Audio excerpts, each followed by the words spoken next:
All right, everyone. This is the primer to Chapter 5 car purchasing decision. So what I'm going to be talking about here is APR. When you take out a lot of consumer loans for things like cars, boats, whatever, you will have what's called APR, which is an annual percentage rate. So this is a little confusing to a lot of people, so we're going to see through the smoke and mirrors here to figure out exactly what you're being charged when you have an APR, because you don't pay for houses and cars, etc., with yearly payments. You pay for them with monthly payments, and so you wouldn't expect that interest would accrue on that loan annually. And in fact, with the APR, interest actually accrues daily, or it's at least based off the days in the business cycle.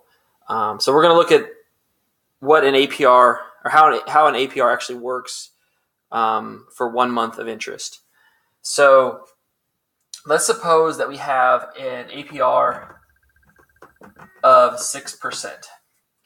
So what lenders often do, and I'll let this, I understand the camera goes in and out of focus, so I'll try to pause and let it focus. But what lenders will do is convert this when they're charging you to a daily percentage rate.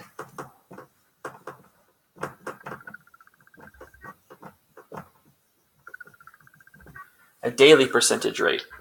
And so you do this by dividing the 6% by 365 days. For 365 days in the year. So you'll see that our daily percentage rate for 6% is 0.0164% each day. Okay, each day. So what does that mean? Well, to find out what your interest charge will be in a given month, let's take a month like January, where there's 31 days. And let's say we have a balance of $10,000.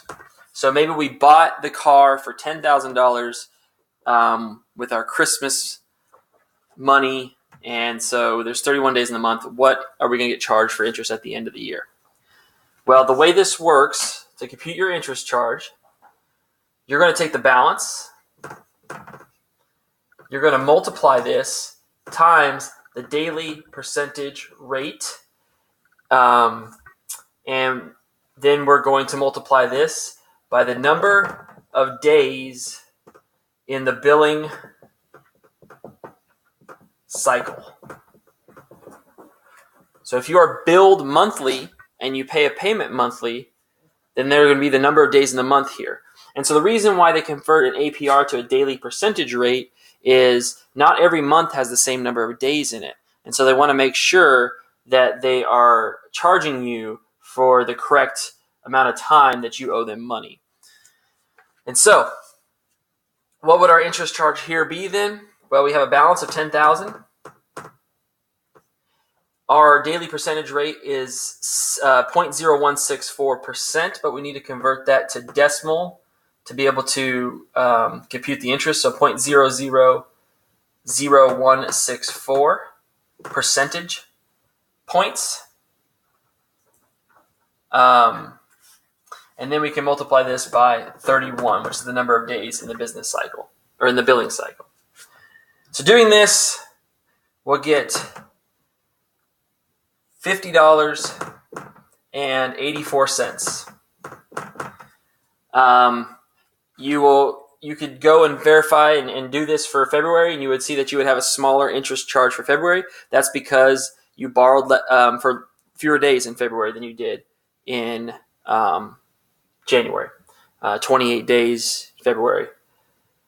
Okay, so what we're going to do in this class, though, since we use time value of money calculations, we kind of have to make an assumption about the number of periods being equal.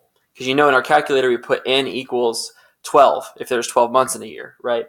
Well, that assumes that the interest rate being applied that month, all months are the same number of days, and so That's not necessarily true with APRs, but in this class, what we're going to do is this little trick. So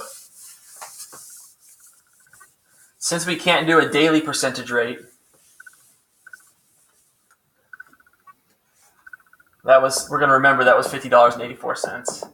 We're going to do a monthly percentage rate.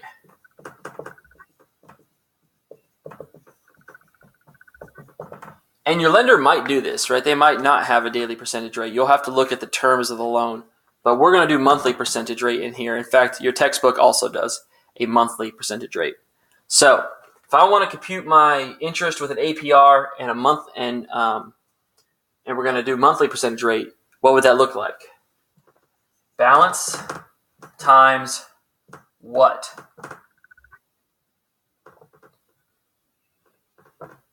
Well, the billing cycle is 1 month.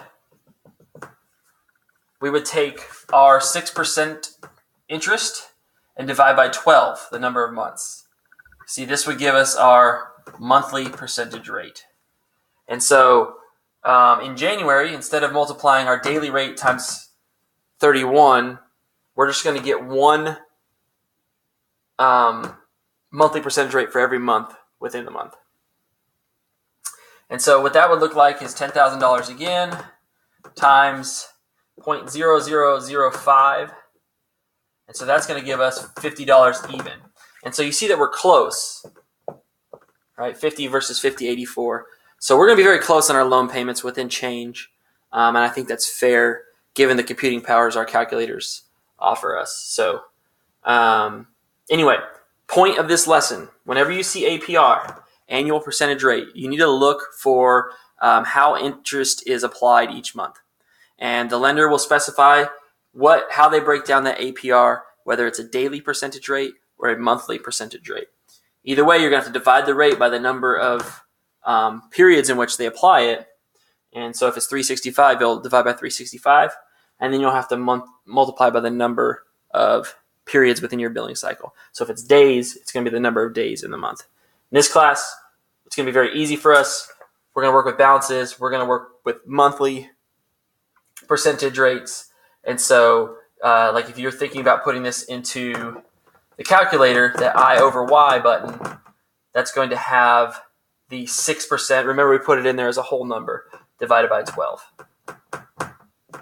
Right. Okay, we'll use this in the lecture to come, so it'll be a lot more clear once we get there. But that's how you work with APR.